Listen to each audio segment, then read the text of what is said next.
ప్రియమైనటువంటి సువార్తమానం రేడియో శ్రోతలకు ప్రభు అయిన యేసుక్రీస్తు నామములో వందనాలు. Praise the lord.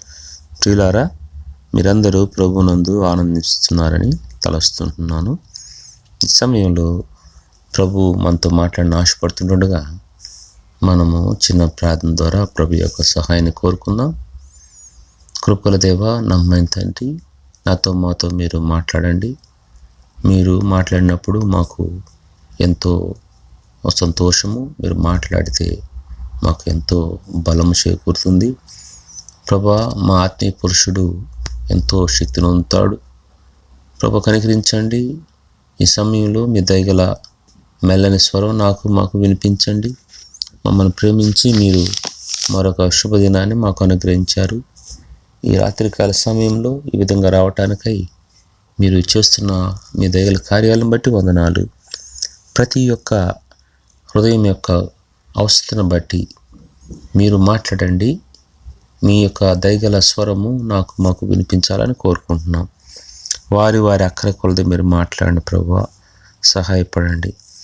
నైనా మీ మాటల్లో శక్తి ఉంది. మీరు మాట్లాడితే ప్రభువా ఎన్నో గొప్ప కార్యాలు జరుగుతాయి. అయినా మీరు మాట్లాడినప్పుడు మాకు ఒక నూతనమైనటువంటి కోరిక అనేది కలుగుతుంది, నిరీక్షణ అనేది కలుగుతుంది. మీరే సహాయపడాలని కోరుకుంటూ యేసు జీవం కలిగిన నామంలో అడిగి ప్రార్థించి వేడుకొనుచున్నాం తండ్రి, ఆమేన్. ప్రియులారా, ఈ సమయంలో లోకా సువార్త 17వ అధ్యాయము 12వ వచనం నుంచి మనము కొన్ని వచనాలు చూద్దాం. లోకా సువార్త 17వ అధ్యాయము 12వ వచనం నుంచి. ఈ లేఖన భాగాలు మనకి చాలా సుపరిచితమైనవి కాబట్టి ఒకసారి మనము చదివినప్పుడు దేవుడు అనేక విషయాలు మనకు తెలియజేస్తాడు. సో ఆయన యొక్క గ్రామంలోనికి వెళుచుండగా 10 మంది కుష్ఠరోగులు ఆయనకు ఎదురుగా వచ్చి దూరమున నిలిచి, ఇక్కడ ఎంతమంది? 10 మంది కుష్ఠరోగులు ప్రభువుకు దగ్గరగా అంటే ఆయనకి ఎదురుగా నిలబడ్డారు, కానీ వారు దూరంగా ఉన్నారు అని లేఖన భాగాన్ని చదివిస్తూ ఉంది. సో ఆయన ఈ విషయాన్ని గమనించాడు. అంటే వారు ఎక్కడున్నారు? దూరంగా నిలిచి ఉన్నట్టుగా మనం గమనిస్తాం. ఎందుకు దూరంగా నిలిచి ఉన్నారు? ఎందుకు దగ్గర రాకూడదు? యేసు ప్రభు అనేక మందిని బాగు చేస్తున్నాడు కదా, అనేక కుంటి గుడ్డి మూగ అందరిని కూడా దగ్గరికి పిలిచి వారిని బాగు చేస్తున్నాడు కదా, తాగుతున్నాడు. వారిని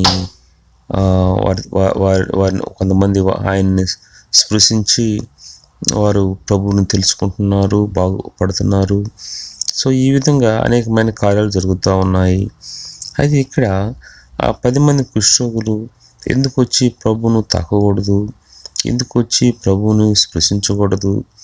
ఎందుకు వారు ఆయన దగ్గరగా వచ్చి ఆయనకి మనవి చేసుకోకూడదు?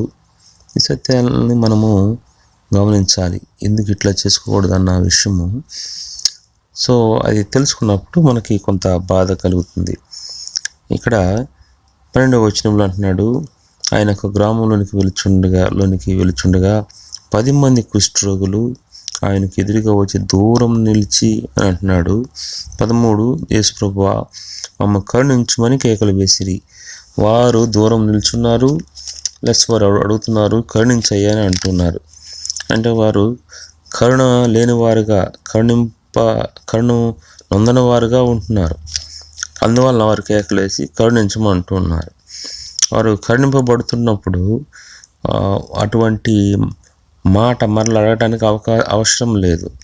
అయితే ఇక్కడ కరుణించమని అంటున్నారంటే వారు కరుణ నొందని వారుగా ఉంటున్నారు. కారణము వారిలో ఉన్నటువంటి కుష్ఠరోగము. ఆ కుష్ఠరోగము వారిని ప్రభువుకి దూరంగా పెట్టింది.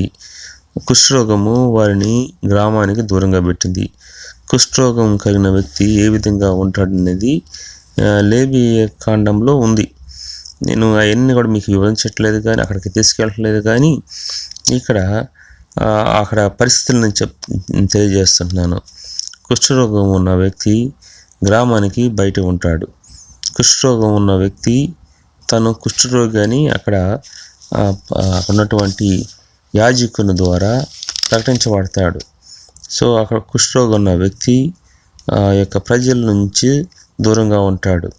కుష్ఠరోగం ఉన్న వ్యక్తి తన యొక్క అప్పర్ లిప్ అంటే పైన ఆ పెదు భాగాన్ని అది మూసివేసి, అంటే తన చేత్తో పై భాగాన్ని మూసి తను నేను అపవిత్రునని తను చెప్పాలి, పెద్దగా ప్రకటించాలి.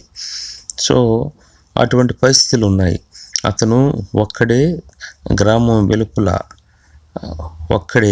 వెలుపల తను నివసించాలి. ఈ విధంగా కుష్ఠరోగం కలిగిన వ్యక్తికి ఇటువంటి పరిస్థితులు ఉంటాయి. ఇటువంటి నిర్ణయాలు తీసుకొని, అంటే అక్కడ ఉన్నటువంటి సమాజం అటువంటి క్రమాన్ని పాటిస్తూ వచ్చింది. సో అదే క్రమంలో ఈ యొక్క క్రొత్త నిబంధనకు వచ్చిన తర్వాత కూడా అది కూడా కొనసాగుతూనే ఉంది.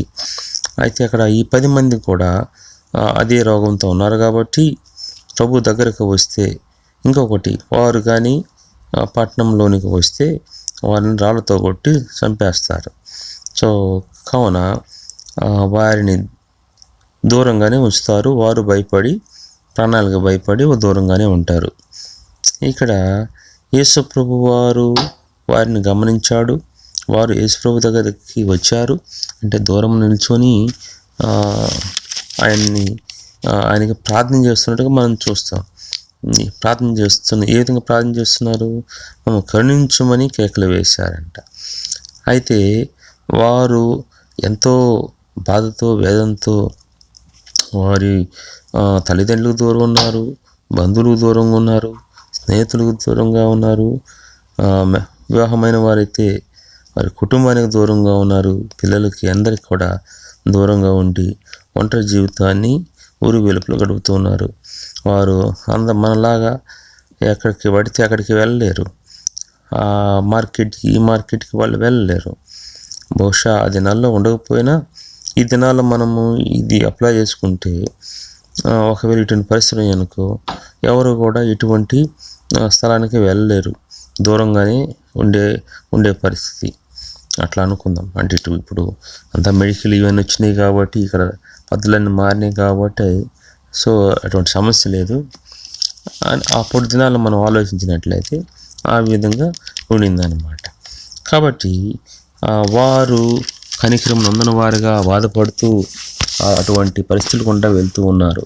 మళ్ళీ తర్వాత వారు బాగయ్యారు అనేది ఈ యొక్క యాజకుడు బయటికి వెళ్ళి, అంటే గ్రామం వెలుపల వారు ఎక్కడున్నారో అక్కడికి వెళ్ళి అది గమనించి, అప్పుడు మరలా ఆయనే ఆ సర్టిఫికేట్ ఇస్తాడు. అంటే ఇతనికి కుష్ఠరోగం పోయింది, ఇతను శుద్ధుడైనాడు అని అతను అక్కడ తెలియజేసిన తర్వాత, సో ఆ కుష్ఠరోగం కలిగినటువంటి వ్యక్తి, ఆ కుష్ఠరోగం పోగొట్టుకున్నటువంటి వ్యక్తి మరలా సమాజంలోనికి రావటం అనేది మనం చూస్తాం. అంటే ఈ యొక్క యాజకుడు బయటకు వెళ్ళి అన్నీ చేసిన తర్వాత మరలా తను తిరిగి లోపలికి వస్తాడు. ఇక నా క్రమంలో వారు 2 పక్షుల్ని తీసుకుంటారు. ఒక పక్షిని చంపేస్తారు, అంటే దాన్ని సాక్రిఫైస్ చేస్తారు. చంపిన తర్వాత దాని యొక్క రక్తాన్ని ఇతని మీద ప్రోక్షిస్తారు. అది జరుగుతుంది. ఇంకొక పక్షిని విడిచిపెట్టేస్తారు, దాన్ని ఏం చేయకుండా విడిచిపెట్టేస్తారు. ఇక్కడ మనం గమనించాల్సినటువంటిది ఏంటంటే, ఆ ప్రాసెస్ అంతా కూడా ఇక చేస్తూ వాళ్ళు హిస్సోపు ఇట్లా కొన్నిటిని యూజ్ చేస్తారనమాట. నేను అవన్నిటిని గురించి నేను ఎక్కువ టచ్ చేయట్లేదు కానీ, సో ఇక్కడ ఉద్దేశం ఏంటంటే, ఒక పక్షి విడిచిపెట్టబడుతుంది, ఒక పక్షి బలి ఇవ్వబడుతుంది. ఇక ఆ విధంగా జరిగిన తర్వాత ఆ కుష్ఠరోగం కలిగినటువంటి వ్యక్తి ఇక స్వస్థత పొందిన వాడై స్వస్థత పొందినట్టుగా ఆ యాజకుడు అతనికి సర్టిఫికేట్ ఇవ్వటం ద్వారా, అంటే తీర్మానించడం ద్వారా తను మరలా సమాజంలో చేర్చబడతాడు. ఆ విధంగా పరిస్థితి ఉంటుందన్నమాట. ఇక్కడ సో ఈ 10 మంది కూడా అటువంటి పరిస్థితులు గుండా వెళ్తూ ఉన్నారు, బాధ గుండా వెళ్తూ ఉన్నారు. సో ఇక్కడ ముందు వచనాల్లో మనం గమనిద్దాం ఏం జరిగిందనేది. ఈ 10 మంది ప్రభువుకి దూరంగా ఉండి, అంటే కొంత దూరంలో ఉండి వారు తన్ని వేడుకున్నట్టుగా మనం చూస్తాం. సో ఆయన వారిని చూచాడు. మీరు వెళ్ళి మిమ్మును యాజకులకు కనపరుచుకొనుడని వారితో చెప్పెను. వారు వెలుచుండగా శుద్ధులైరి. వారిలో ఒకడు తన స్వస్థత కలుగుట చూచి గొప్ప శబ్దంతో దేవుని మహింపరచు తిరిగి వచ్చి ఆయనకు కృతజ్ఞతాస్తులు చెల్లించు ఆయన పాదముల యొద్ద సాగిలపడెను. వాడు సమరయుడు.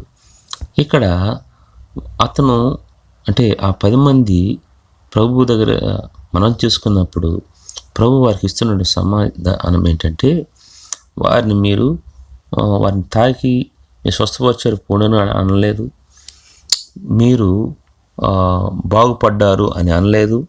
ఒకటే చెప్పాడు, మీరు వెళ్ళిపోయి యాజకునికి కనపరచుకోండి అయ్యా అని చెప్పాడు. వారు వెలుచుండగా శుద్ధులైరి. ఇక్కడ విషయం ఏంటంటే, ఇక్కడ విషయాన్ని గమనించాల్సినటువంటిది ఏంటంటే, వారు వెలుచుండగా అంటే దేవుడు చెప్పిన మాటను బట్టి వారు ప్రయాణం అన్నట్టుగా మనం చూస్తాం. ముఖ్యంగా వారు అప్పటికి స్వస్థతను అందలేదు. ప్రభు చెప్పాడు వెళ్ళి యాజకుని కనపరుచుకోమని. అప్పుడు యాజకుడు ఏమంటాడు, ఒకవేళ వీళ్ళు బాగు కాకపోతే, మీరు బాగు కాకుండా ఎట్లాగ నా దగ్గరికి వచ్చారు, కాబట్టి మిమ్మల్ని రాళ్ళతో కూడా చంపేయాలి అని అతను అనొచ్చు. అతను అక్కడ ఉన్న వారికి చెప్పవచ్చు. వీరు కూడా అయ్యా మాకు ఈ పద్ధతులు తెలుసు కదా, మేము ఇంకా బాగు కాలేదు కదా, ఏ విధంగా మేము అక్కడికి పోయి యాజకుని కనపరుచుకోగలుగుతాం, బాగా అయిన తర్వాతే కదా కనపరుచుకునేది అని వీరి నోటి నుంచి కూడా రాలేదు. అది రావాలి, వారి నోటి నుంచి రాలేదు. అక్కడికి వెళ్ళిపోతే పరిస్థితులు ఏందనేది కూడా వారికి తెలుసు. ఇక్కడ విశ్వాసం అనేది చాలా ప్రముఖమైనటువంటి పాత్ర పోషిస్తున్న విషయాన్ని గమనించాలి. ప్రతి విశ్వాసి జీవితంలో కూడా విశ్వాసం అనేది చాలా ప్రాముఖ్యమైనది. విశ్వాసం అనేది నువ్వు చూసి నమ్మితే జరిగేది కాదు. అది చూడకుండానే దేవుడు చెప్పినప్పుడు దేవుని మాటను నమ్మి ఆ ప్రకారం వెళ్ళినప్పుడే గొప్ప కార్యాలు చూడగలుగుతాం. ఇక్కడ అంటున్నాడు, మీరు వెళ్ళి మిమ్మల్ని యాజకులు కనపరుచుకొనుడని వారితో చెప్పెను. వారు వెలుచుండగా, when they were on the way, వారు మార్గ మధ్యలో ఉన్నారు, వెళ్తూ ఉన్నారు. చూడండి వారికి ఇటువంటి విశ్వాసం ఉందో. సో ఇక నేను అనుకుంటాను ప్రభు చెప్పాడు కాబట్టి మనం వెళ్ళిపోదాము, సో ఆయనే చూసుకుంటాడులే మొత్తం అని వారు నమ్ముంటారు. ఆ విధంగా గుడ్డిగా ఎటువంటి రీజనింగ్ అనేది లేకుండా, ఎటువంటి నువ్వు లాజిక్ అనేది ఉపయోగించకుండా నమ్మాలి. అది ఈ దినాల్లో మిస్ అయిపోతూ ఉంది, అది లేకుండా పోతూ ఉంది విశ్వాసుల్లో. ఎట్లా ఉంటుందంటే, వారు ఈ యొక్క లోక ప్రభావాన్ని బట్టి అది ఇంటి జీవితంలో చూపించలేకపోతున్నారు. అది ఎక్కడ జరుగుతుందిలే సోదరా, అది ఎక్కడ జరుగుతుందిలే సోదరి అని చెప్తున్నారే కానీ, మనం ఈ విధంగా విశ్వాసాన్ని కనపరిచినప్పుడు, ప్రభు ఇస్తాడని నమ్మినప్పుడు, ప్రభు చేస్తాడని నమ్మినప్పుడు, ప్రభు మనతో ఉన్నాడులే అని మనం నమ్మినప్పుడు మనం అనేకమైన గొప్ప కార్యాలు చూడవచ్చు. కానీ ఇక్కడ ఉన్నటువంటి జ్ఞానాన్ని బట్టి, లోక జ్ఞానాన్ని బట్టి అనేకమైనటువంటి కారణాలను వెతుకుతూ, అనేకమైన పరిస్థితులను గమనిస్తూ, అది జరగదులే అని ఈ యొక్క లోక ప్రభావం అనేది విశ్వాసుల మీద అధికంగా ఉండటం వల్ల ప్రభువు చెప్పిన మాటల కంటే మనుషుల యొక్క ఆలోచన విధానాన్ని బట్టి ఇన్ఫ్లుయెన్స్ అయిపోయి, ఆ ప్రభావానికి లోనైపోయి వారు విశ్వాసము కనపరచలేకపోతున్నారు. ఇక్కడ ఈ 10 మంది వారు విశ్వాసాన్ని కనపరిచారు కాబట్టి వారు మార్గ మధ్యలో ఉండగా శుద్ధులైరి అని దేవుని వాక్యం సెలవిస్తూ ఉంది. శుద్ధి అయిన తర్వాత వారిలో జరిగిన అంటే వారు స్పందించిన విధానం మనం చూసినట్లయితే 15వ వచనం, వారిలో ఒకడు తనకు స్వస్థత కలుగుట చూచి, అంటే వారు మార్గంలో వెళ్తున్నప్పుడు వారు ఏ విధంగా అంటే వారి యొక్క పరిస్థితి ఉంటుంది, ఏమైనా మార్పులు వస్తూ ఉన్నాయా, ఏం జరుగుతుందా ఉంది అని గమనిస్తూ వెళ్తున్నారు వాళ్ళు. ఇప్పుడు మనం కుష్ఠరోగంతో మన ప్రయాణం బయలుదేరాము, అంటే మన ప్రయాణము కుష్ఠరోగంతో బయలుదేరింది. సో ఇక ఎప్పుడు ఇది మారచ్చు? ఒకవేళ యాజకునికి దగ్గరికి వెళ్ళటానికి ముందు మారుతుందా, లేదా మధ్యలో మారిపోతుందా, ఎప్పుడు మారుతుందో మనకు తెలియదు. ఖచ్చితంగా మారుతుంది, ఎందుకంటే ప్రభు చెప్పాడు కాబట్టి అన్న విషయాన్ని వారు గుర్తిరిగిన వారి మాటికి చూసుకుంటూ వెళ్తూ ఉండవచ్చు. ఈ విధంగా జరుగుతున్నప్పుడు వారు గమనించారు. వారిలో ఒక అతను గమనించి గొప్ప శబ్దంతో, ఏంటి అంతకుముందు ఏమో బిగ్గరగా కరుణించమని కేకవేస్తూ ప్రభుని అడిగితే, ఇప్పుడు గొప్ప శబ్దంతో, అంతకంటే ఎక్కువగా అనుకోండి, దేవుని మహింపరచు. చూడండి, బాధలో ఉన్నప్పుడు వారు ఒక విధమైనటువంటి స్పందన, దేవుని కార్యం చూసినప్పుడు అధికమైన స్పందన మనం చూస్తూ ఉంటాం. దేవుని మహింపరిచారంట. ఆ విధంగా మనము ప్రభు కార్యాలు చేసినప్పుడు ప్రభును మహింపరచాలే కానీ, ఏదైనా మనం పొందుకున్నప్పుడు ప్రభుని మహింపరచాలే కానీ అక్కడ ఉన్నటువంటి వ్యక్తులను కాదు. ఇప్పుడు దినాలు ఏమైపోయిందంటే వ్యక్తులు విగ్రహాలై కూర్చున్నారు, ప్రియమైన వారు విగ్రహాలై కూర్చున్నారు. వారి మీద ఎంతో విశ్వాసం కనపరుస్తూ వారిని దేవుళ్ళుగా చేసుకొని దేవుణ్ణి పక్కన నెట్టిన పరిస్థితులను మనం చూస్తూ ఉంటున్నాం. సమాజంలో అనేకమైనటువంటి మార్పులు. ఆ విధంగా విశ్వాసి తన యొక్క దృష్టిని ప్రభువు మీద నుంచి మరలించి ఈ యొక్క లోకం వైపు, లోక సాంప్రదాయాల వైపు, లోక పద్ధతుల వైపు చూస్తున్నట్టుగా మనం గమనిస్తాం. సో ఇక్కడ గొప్ప శబ్దంతో దేవుని మహింపరిచాడు. అడిగింది ఎవరిని? దేవుణ్ణి. ఇచ్చింది ఎవరు? దేవుడు. నువ్వు స్తుతించాల్సింది ఎవరిని? దేవుణ్ణి. ఇప్పుడు జరుగుతుంది ఏంటి? ప్రార్థన నువ్వు చేస్తావు, ప్రభు నీ జీవితంలో కార్యం చేస్తాడు. నువ్వు ఆ యొక్క మహిమను దేవునికి ఆపాదించడానికి బదులు మనుషుల వైపు తిప్పుతావు. పలాని అన్న, పలానా అక్క, పలాని తమ్ముడు, పలాని వారు, పలాని వీరు, వారు ఇట్లా చేశారు కాబట్టి ఇట్లా జరిగిందని అంటారు. వారు కాదు, ఫస్ట్ దేవుడు చేశాడు. దేవుడు వారిని ఉపయోగించుకున్నాడు, ఎవరినైనా ఉపయోగించుకుంటాడు అన్న సత్యాన్ని గమనించాలి.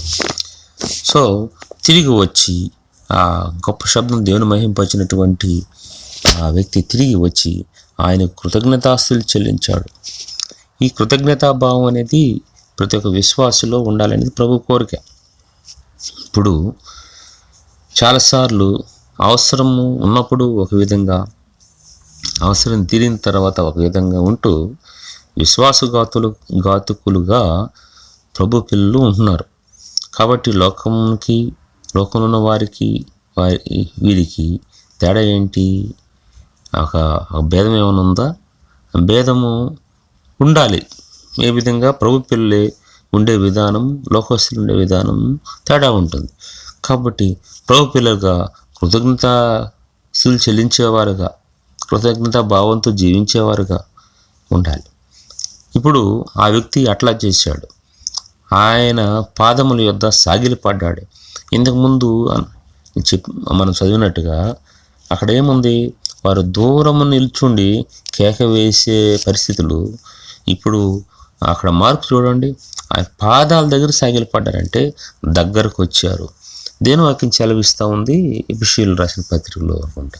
అక్కడ నేను ఇంకా మీకు అక్కడ తీసుకెళ్ళలేదు. అక్కడ మునుపు దూరస్తులమైన మనము ప్రభుని బట్టి మనము ఇప్పుడు ఎట్లా ఉన్నాము? సమీపస్తులం అయ్యాం. ఇప్పుడు దూరస్తులంగా అంటే దూరంగా ఉన్నటువంటి మనము, దూరంగానంటే ప్రభుత్వ సహవాసం లేకుండా ఈ అంధకారమైనటువంటి చీకటి సంబంధులుగా ఈ యొక్క లోకనాథుల్ని సేవిస్తూ విగ్రహారాధనలతో అనేకమైన వ్యర్థమైన ప్రవర్తనతో మనము గుడితనంలో జీవిస్తూ ప్రభువు దూరంగా ఉన్నాం. అటువంటి వ్యక్తులని ప్రభు ఏం చేశాడు? ప్రభువు దగ్గరికి తీసుకొచ్చాడు. ఎట్లా తీసుకొచ్చాడంటే ముందు మనం మాట్లాడుకున్నాం కదా, ఏ విధంగా ఆ యొక్క పక్షి ఆ యొక్క కుష్ఠవ్యాధి కలిగినటువంటి వ్యక్తిని విడిపించుట్లో ఓ పాత్ర పోషించిందో, అది అతన్ని ఒక రక్తము అతని మీద స్ప్రింకిల్ చేయడం ద్వారా, చల్లటం ద్వారా, జీలకరించడం ద్వారా అతనిలో మార్పును కలిగిందని రుజువు చేస్తూ వచ్చిందో, ఆ రక్తం ఏ విధంగా అతన్ని స్వస్థపరిచిందని మనం అనుకోవచ్చో, అదేవిధంగా ప్రభు అయిన యేసుక్రీస్తు వారు ఆ శిలువలో మన కొరకై వచ్చినటువంటి రక్తము, ఆ గొప్ప కార్యం ద్వారా మనము విడిపించబడినటువంటి ఆ పక్షి వలె, మరో పక్షి ఉంది కదా, ఆ విడిపించబడినటువంటి ఆ పక్షి వలె మనము విడిపించబడినాం.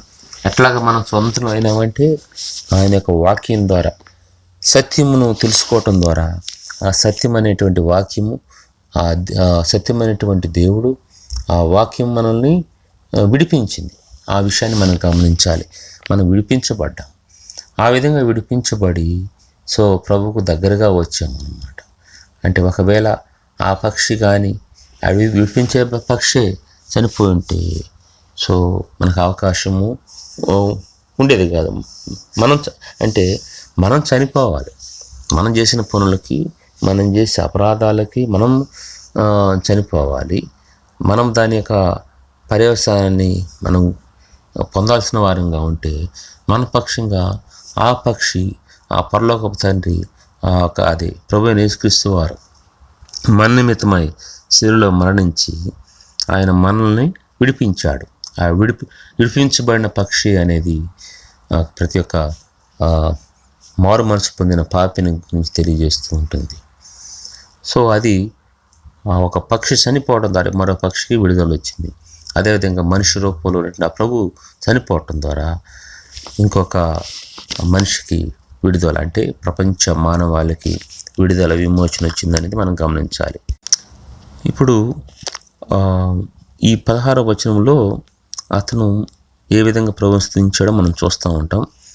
ఆయన ఎదుగా సగిలిపడ్డాడు. సో వాడు సమరయుడు అని మనం గమనించవచ్చు. సో 17వ వచనం చూస్తే, అందుకు యేసు 10 మంది శుద్ధులైరి కారా, ఆ 9 ఎక్కడా? ఇప్పుడు 10 మంది కదా ప్రభు దగ్గరకు వచ్చి ప్రభువా కరుణించుము అనంది. 10 మంది వస్తే 10 మంది బాగుపడ్డారు. ఒక అతనే తిరిగి వచ్చి ప్రభు కృతజ్ఞతాస్తులు తెలియజేస్తా ఉన్నాడు. 9 మంది ఎక్కడున్నారని ప్రభు అడుగుతున్నాడు అతన్ని. ఇప్పుడు ఒక అతని కృతజ్ఞత ఉంటే ఆ 9 మందికి ఎందుకు లేదు? అంటే కృతజ్ఞత కలిగిన వాళ్ళు ఏమో తక్కువ మంది ఉన్నారు, ఒక వ్యక్తి ఉన్నాడు. ఆ పర్సంటేజ్ చూడండి ఎట్లా ఉందో. ఆ 9 మంది ఏమో కృతజ్ఞత లేకుండా ఉన్నారు. పని అయిపోయింది, ఇంకేం ప్రభుతో పని ఏంటి, పని అయిపోయింది ఇంకా ప్రభుతో పని ఏంటి అన్న ఆలోచనతో వెళ్ళిపోయారు. ఇప్పుడు పోయిన కుష్ఠరోగము ప్రభువు అనుమతిస్తే మరలా రాకుండా ఉంటుందా? పోయిన కుష్ఠరోగము ఇంతకుముందు ఉన్నదానికంటే ఘోరంగా కాకుండా ఉంటుందా? ఘోరంగా వాళ్ళ జీవితాలను చేయకుండా ఉంటుందా? ఇంతకుముందు ఉన్న విధానం కంటే వారు ఇంకెక్కువగా బాధపడే అవకాశం లేకుండా పోద్దా? దేవుడు అనుమతిస్తే ఏదైనా జరుగుతుంది. ఆయనకు అసాధ్యమైనది ఏం లేదు. ఏదేం చేయగలుగుతాడు. అయితే వారు ఉన్నటువంటి అంధకారమైన మనసు ద్వారా, అటువంటి ఆలోచనలతో వారు ఏం చేశారంటే మర్చిపోయి వెళ్ళిపోయారు. వెంటనే గతాన్ని మర్చిపోయారు. ఏ విధంగా వాళ్ళు బాధపడుతున్నారు, ఎంతగా వారు వేదన అనుభవిస్తున్నారు, ఏ విధంగా ఆ సిగ్గుని పొందుతూ ఉన్నారు, వారు ఏ విధంగా సమాజానికి దూరంగా ఉండి బాధపడుతున్నారు అన్న సత్యాన్ని కొన్ని నిమిషాల్లోనే, చాలా తక్కువ టైంలోనే వారు మర్చిపోయినట్టుగా మనం చూస్తాం. ఇదే విధంగా విశ్వాసులైన వారు, నేటి దినాల్లో విశ్వాసులు కూడా ప్రభు చేసిన కార్యాలు ఏంటంటే వెంటనే మర్చిపోతారు. ఎక్కడైనా ఒక మాట చెప్దాము ప్రభు చేసిన కార్యం అంటే సిగ్గు, ఎక్కడ చెప్దామంటే మళ్ళీ అది ఒక ఏం గొప్పలు చెప్పుకుంటున్నారని అంటారేమో వీళ్ళకి ఆలోచనలు.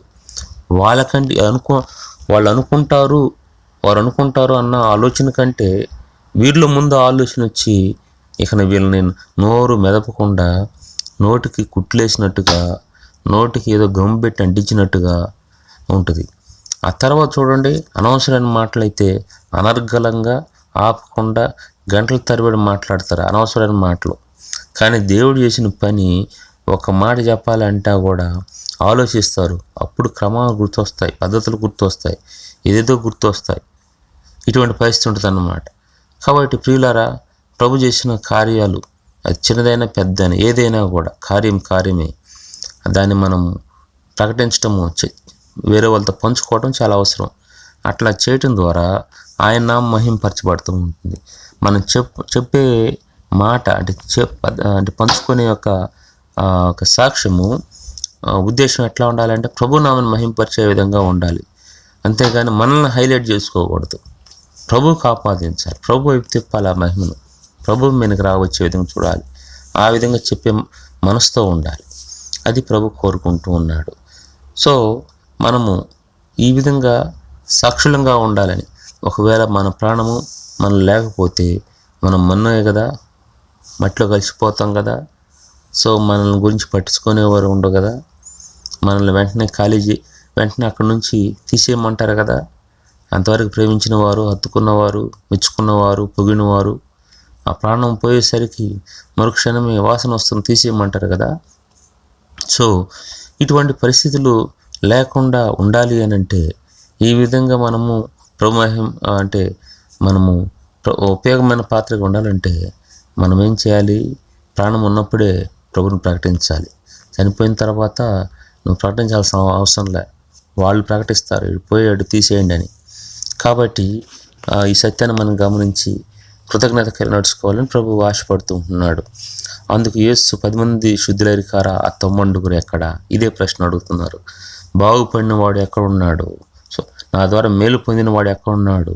వాళ్ళు ఎందుకు నా దగ్గర వచ్చి థ్యాంక్స్ చెప్పలేదు? ఎందుకు వారు నా పక్షంగా నిలబడట్లేదు? ఎందుకు నన్ను ప్రకటించట్లేదు అని ప్రభు ప్రశ్నిస్తూ ఉన్నాడు. ఈ సత్యాన్ని గమనించాలి ప్రియులారా. ఈ దేవుడు మిమ్మల్ని బాగు చేసే క్రమంలో, మీకు సహాయం చేసే క్రమంలో వేరొకరి దగ్గర పర్మిషన్ తీసుకొని వేరొకరిని అడిగి చేయలేదు. ఆయన ఇష్టపూర్వకంగా ఆయన యొక్క చిత్తానుసారం చేశాడు.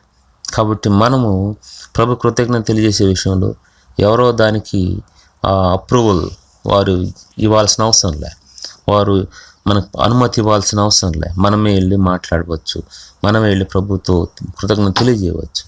సో ఈ విధంగా మన జీవితాలను మలుచుకోవాలని ప్రభు ఆశపడుతూ ఉన్నాడు.